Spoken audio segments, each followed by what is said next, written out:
సభ అధ్యక్షులు పార్థసారథి గారికి, అదేవిధంగా మన రాప్తా నియోజకవర్గం ఇచ్చేసిన మన జాతీయ అధ్యక్షులు, మన కాబోయే ముఖ్యమంత్రి గారి ప్రధానంగా అందరూ కూడా పేరు పేరున నమస్కారాలు కూడా తెలియజేయాలి.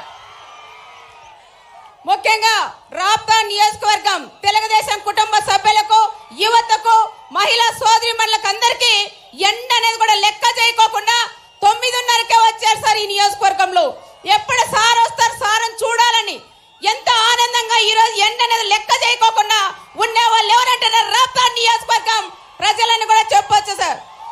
సార్ నేను మంత్రిగా ఉన్న మీరు మినిస్టర్గా ఇచ్చినప్పుడు మన రాప్తా నియోజకవర్గంలో దాదాపు ఎక్కడా కూడా జరగలేదు సార్ అంత అభివృద్ధి. రాప్తా నియోజకవర్గంలో 5,000 కోట్ల రూపాయలతో ఇక్కడ అభివృద్ధి చేసిన ఘనత మన అన్న చంద్రబాబు నాయుడు గారికి కూడా దక్కుతుందని చెప్తున్నాం. అదేవిధంగా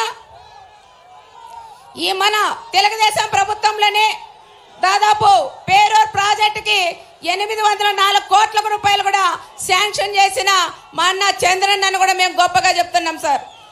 చేసిన తర్వాత మన ప్రభుత్వం పోయినాక కనీసం ఎక్కడిదక్కడే ఆగిపోయింది. రైతాంగం అంతా ఈరోజు ఇబ్బందులు పడుతున్నారు సార్. దానికన్నా ముఖ్యంగా భూములు ఇచ్చిన రైతన్నలు వాళ్ళకి ఎప్పుడు కూడా నేను పాదాభివందనం చేస్తాను సార్.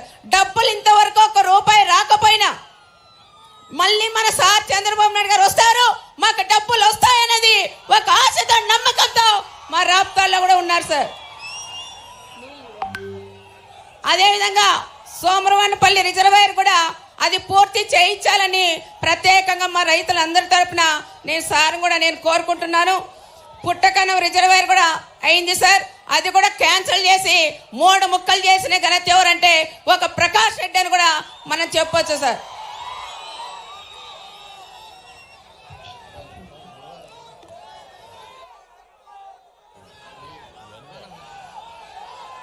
ఇదే సభలో ఇక్కడే రాప్తాల్లో ఒక సైకో సీఎం, ఒక ముఠా సీఎం కూడా ఇదే సభలో ప్రకాష్ రెడ్డిని కూడా పక్కన పెట్టుకొని నేను ప్రాజెక్టులు కూడా నేను పూర్తి చేస్తాను, దాదాపు పిల్లకాలు కూడా చేపిస్తాను, 1,00,000 ఎకరాలకు నీళ్ళు ఇస్తానని ఆ రోజు సీఎం చెప్పారు సార్. ప్రకాష్ రెడ్డి కూడా చెప్పారు. మా రైతులు ఇప్పుడు అడుగుతున్నారు, మాకు పిల్ల కాలువలు ఇచ్చావా, పిల్ల కాలువలు ఇవ్వకపోతే నేను మీషం తీసుకుంటానని కూడా ఆ రోజు ప్రకాష్ రెడ్డి కూడా చెప్పారు సార్.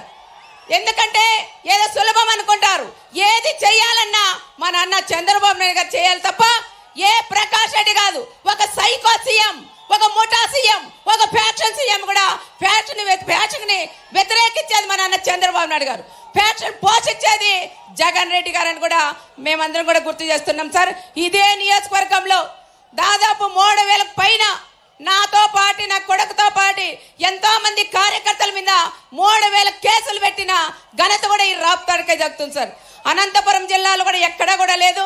రాప్తాలోనే ఏ చిన్న విషయం జరిగినా కేసులు పెట్టడం, పోలీసులు కూడా వన్ సైడ్ ఉండి చాలా ఇబ్బందులు కూడా పెట్టారు సార్. కానీ ఏ ఒక్కరు కూడా భయపడుకోకుండా ధైర్యంగా కూడా ఉండిన కార్యకర్తలు ఎక్కడంటే మా రాప్తా నియోజకవర్గం అని కూడా నేను ప్రత్యేకంగా సార్ కూడా నేను తెలియజేస్తున్నాం. అదే విధంగా సార్ జాకీ పరిశ్రమ కూడా మీరు తీసుకొచ్చారు. తెచ్చిన తర్వాత మెటీరియల్ దిగింది, వర్క్ కూడా జరిగింది సార్. మిషన్ దిగిన తర్వాత ఈ ప్రభుత్వం వచ్చినాక ఎమ్మెల్యే వాళ్ళ సోదరులు కూడా దాదాపు 15 కోట్ల రూపాయలు డిమాండ్ చేశారు. కాబట్టి జాకీ కూడా ఈరోజు తెలంగాణకు కూడా తరలిపోయిన విషయం, మళ్ళీ జాకీ ప్లేస్ లోనే మాకు మంచి పరిశ్రమ కూడా తీసుకొచ్చి ఇక్కడుండే ఈ ప్రాంతంలో ఉండే ఆడపిల్లలు కూడా ఆదుకునే బాధ్యత మీ భుజస్పందాల మీద కూడా వేసుకోవాలని ప్రత్యేకంగా సార్ కూడా అడుగుతున్నాం. ఈ ప్రభుత్వం అదేవిధంగా సార్ ఇంకోటి ఏమంటే ఈ ఎమ్మెల్యే దోపిడీ ఇవన్నీ చేసినది, రాక్రిట్ సంస్థ పేరుతో గృహాలు కూడా తెచ్చుకున్నారు సార్. టెండర్ వేసి తెచ్చుకున్న తర్వాత ఎక్కడ కూడా పూర్తి కూడా చేయలేదు సార్. ఎన్నోసార్లు పేపర్లో కూడా వచ్చింది, ఇంతవరకు పూర్తి చేసిన పరిస్థితులు కూడా లేవు. ఎవరైనా ఇంటికి సిమెంట్ కావాలన్నా, గుడికి సిమెంట్ కావాలన్నా, ఏం కావాలన్నా హౌసింగ్ పీడీకి ఫోన్ చేసి వాళ్ళ ద్వారా ఉచితంగా వాళ్ళకి ఎత్తిస్తానని ఆ రకంగా కూడా చాలా మంది పేదవాళ్ళకు కూడా ఇబ్బంది పెడుతున్నారని కూడా చెప్తున్నాం సార్. చాలా వరకు హౌసింగ్ లో మాత్రం 100 కోట్లు ఫ్రాడ్ చేశారని మా జిల్లానే కాదు సార్, దాదాపు 5 జిల్లాలైన కాంట్రాక్ట్ తీసుకొని దాంట్లోనే డబ్బులు దాదాపు 200 కోట్ల పైగా కూడా తీసుకొని ఈరోజు ఇల్లు కూడా కట్టలేకపోతున్నారు సార్. దాదాపు ఇక్కడ చెరువు ఉంది సార్, ఒకటి గంగలకుంట చెరువు సార్. ఒక కనీసం మన ప్రభుత్వంలో నా రాప్తా నియోజకవర్గంలో 45 చెరువులకు నీళ్ళు ఇచ్చినాం సార్. 120 చెక్ డ్యాములు కూడా మనం నీళ్ళు ఇచ్చామని నేను సారథికు తెలుస్తున్నాం. కేవలం ఎమ్మెల్యే మాత్రం గంగలకుంట చెరువు నీళ్ళు ఇచ్చినానంటారు సార్, పక్కనే ఇదే పంచాయతీ.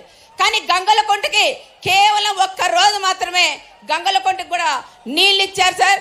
మళ్ళా కూడా కాలువలన్నీ కూడా బోట్ చేపించి ఎప్పుడు చూసినా సునీతమ్మ నీళ్ళు ఇవ్వలేదు మీ గంగలకుంట వాళ్ళకని చాలా సార్లు కూడా చెప్తున్నారు సార్. కానీ మా గంగలకుంట వాళ్ళకి కూడా మీరు మాట ఇవ్వాలి సార్. తప్పకుండా దాన్ని గ్రాంట్ పెట్టి శాశ్వతంగా గంగలకుంటకి నీళ్ళు వచ్చేలాగా చేసే బాధ్యత మన సార్ కూడా తీసుకోవాలి. అతి ముఖ్యంగా సార్, నేను కూడా గ్రామాలు తిరిగినప్పుడు ఇల్లు తిరిగినప్పుడు చాలా మంది రైతు సోదరులు కానీ వాళ్ళు చెప్పేది ఒకటే సార్, మన అనంతపురం జిల్లాలో ఎంతో మందికి కూడా భూమి లేకపోయినా భూమి ఉందని సృష్టించి చాలా మంది కూడా రేషన్ కార్డులు కూడా కట్ చేశారు సార్, పెన్షన్లు కూడా తీసేశారు. మన ప్రభుత్వం మొత్తాన్ని తిరిగి మళ్ళీ వాళ్ళకి ఇవ్వాలని ప్రత్యేకంగా కూడా చెప్తున్నాం సార్. మహిళా డైరీ అని పెట్టారు. మహిళా డైరీ తర్వాత ఒక్కొక్క మహిళతో ఈ ప్రభుత్వం వచ్చినాక 10,000 ఎమ్మెల్యే వాళ్ళు కూడా వసూలు చేశారు. దాదాపు 10 కోట్ల రూపాయలు మహిళలు డబ్బులు తీసుకొని 4 సంవత్సరాల తర్వాత మేమంతా కూడా డిమాండ్ చేస్తే ఆ డబ్బులు ఎన్నికిచ్చారు, కొంతమందికి ఇచ్చారు. దాదాపు 4 సంవత్సరాలు అదే డబ్బులతో రియల్ ఎస్టేట్ కానీ భూదందాలు కూడా చేశారు సార్. మహిళలకు మాత్రం కేవలం 10,000 ఇచ్చి అమ్మ డైరీ అని వాళ్ళ అమ్మ పేరు మీద కూడా ఒక డైరీ కూడా పెట్టారని కూడా చెప్తున్నారు. దాంట్లో కూడా అన్ని ఫ్రాడే జరుగుతున్నాయి సార్. తర్వాత సార్ చెన్నై కొత్తపల్లి మండలంలో హార్టికల్చర్ హబ్ కూడా లేదు సార్, అక్కడ సోలార్ హబ్ కూడా కావాలని మా వాళ్ళందరూ కోరుతున్నారు సార్. అనంతపురం రూరల్ మండలంలో తాగునీటి సౌకర్యం కూడా కావాలి సార్. నడిమి వంక ఉంది సార్, ప్రొటెక్షన్ వాల్ కూడా అక్కడ చాలా ముఖ్యం సార్. వర్షాలు వచ్చి మనంతా కూడా చాలా ఇబ్బంది పడినారు, ఇళ్ళలోకి కూడా నీళ్లు పోయినాయి. వాళ్ళని కాపాడే బాధ్యత అది మన మీద ఉంటే మీ మీదే ఉంటుంది సార్. తప్పకుండా ఆ ప్రొటెక్షన్ హాల్కి కానీ నీళ్లు కూడా ఇవ్వాలని ప్రత్యేకంగా సార్ కూడా నేను కోరుకుంటున్నా. 5 సంవత్సరాలు సార్ ఎమ్మెల్యే చాలా వరకు 5 సంవత్సరాలు ఇసుక మాఫియా, మట్టి మాఫియా, రియల్ ఎస్టేటు ఇవన్నీ కూడా చేశారు సార్.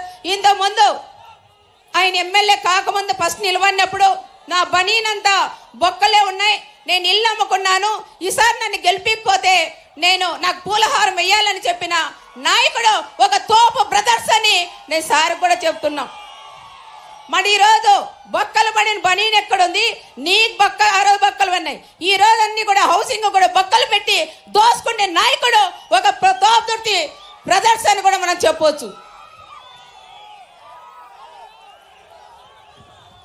కనీసం వాళ్ళ కోసం వాళ్ళ కులం సంబంధించిన లీడర్లు వాళ్ళ చందాలు వేసుకొని కూడా వాళ్ళని గెలిపించారు.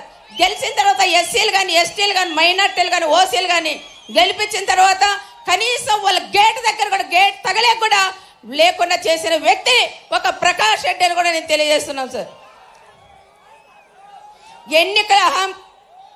ఈ ఎన్నికల ఎమ్మెల్యే అహంకారం, ప్రజల మధ్య జరుగుతున్న యుద్ధం, మన రాష్ట్రాల్లో జరుగుతున్న యుద్ధం, మనమందరం కలిసి ఎమ్మెల్యేలు అయితే తప్పకుండా మన అన్న చంద్రబాబు నాయుడు గారు సీఎం అవడం ఖాయమని ప్రత్యేకంగా కూడా చెప్తున్నాం. ఓట్ అనేది ఆయుధంతో అవినీతిని ఎమ్మెల్యేకి కూడా బుద్ధి చెప్పాలని ప్రత్యేకంగా ప్రజలను కోరుకుంటున్నాం. రాప్తాడ్ ప్రజలు సిద్ధంగా ఉన్నారు సార్. ఎప్పుడు ఎలక్షన్లు వస్తాయా, ఎప్పుడు ఎలక్షన్లు వస్తే ఓటేసి చంద్రబాబు నాయుడు గారిని సీఎంగా చూడాలనేది ఎంతో మంది కూడా మా నియోజకవర్గంలో కూడా ఆశ ఉంది సార్. చాలా ఇబ్బందులు పడిన మా నియోజకవర్గం, చాలా కష్టాల్లో కూడా ఉన్నాం. చాలా మంది పేదవాళ్ళు ఉన్నారు సార్. నీళ్ళు ఆ రోజు ఇచ్చారు కట్టి ప్రాంతం అంతా కూడా అప్పుడు సస్యశ్యామలైంది. 5 సంవత్సరాల్లో ఇబ్బంది పడుతున్నారు. రైతులకు కూడా మన ప్రభుత్వం వస్తే ఇన్పుట్ సబ్సిడీ, ఇన్సూరెన్స్ లాంటివి కూడా రైతు సోదరులకు ఇచ్చి కూడా ఆడుకోవాలని ప్రత్యేకంగా మన అన్న చంద్రబాబు నాయుడు గారిని కూడా కోరుకుంటూ మేము ఏవైతే చెప్పామో ఇంతకుముందు చాలా వరకు సార్ మరి కుప్పమన్న చేసేయాలి. కానీ నాకు మాత్రం మీ ఆడబిడ్డగా నన్ను నమ్మి మా కుటుంబాన్ని కూడా నమ్మి సార్ మీరు కూడా ఏం అడిగితే కూడా అది ఇచ్చి శాంక్షన్ చేసిన దేవుడు మన అన్న చంద్రబాబు నాయుడు గారని కూడా చెప్తున్నాం.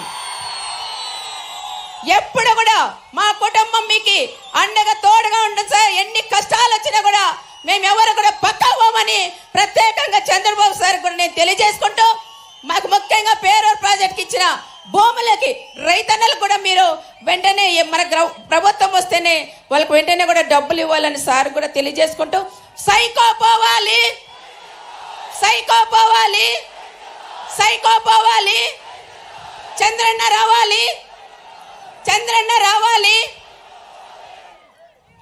యువత కూడా బాగున్నారు సార్. దాదాపు 32,000 ఓట్లు వాళ్ళు వైఎస్ఆర్ వాళ్ళు ఎక్కించుకున్నారు సార్.